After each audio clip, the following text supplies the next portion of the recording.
సోయుండి మాట్లాడుతున్నాడు, సోయి లేక మాట్లాడుతున్నాడు అర్థం కావట్లా.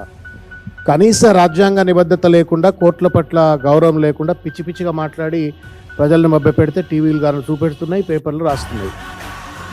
He's accepting that the matter is subjudiced in the Supreme Court. Thus, that minister has audacity to accept that the matter is subjudiced in the Supreme Court. How dare Ponguleti that when the matter is subjudiced, a private fellow comes and then constructs the private construction ఎట్లా చేస్తారండి, compounder ఎట్లా కడతాడు అంటే నువ్వు వాడు complicit కాకపోతే. హైకోర్టులో తీర్పు వచ్చింది, దాన్ని ఛాలెంజ్ చేసిండ్రు. సుప్రీంకోర్టులో కేసు పెండింగ్ ఉండగా ప్రభుత్వ భూమి అని చెప్పని ప్రభుత్వం క్లెయిమ్ చేస్తూ, కాదు అని చెప్పని ప్రైవేట్ వాడు క్లెయిమ్ చేస్తూ సుప్రీంకోర్టులో కేసు పెండింగ్ ఉన్నాక గొడ్డిగుర్రం పళ్ళు అవుతుందా ప్రభుత్వం? ఏమైనా మంత్రి ఏమైనా తమాషాలా, డ్రామాలు ఏమైనా? డ్రామా కంపెనీ నడుపుతారా, సినిమాలు చూపెడతారా మీరు?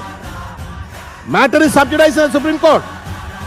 You have a damn well constitutional obligation, Mr. Ponguleti, to protect that government land till the Supreme Court decides.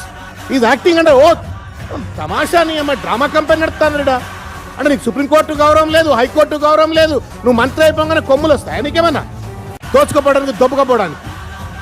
You at least honour Supreme Court. నువ్వు కూడా you are also part of the case, you are defendant in the case.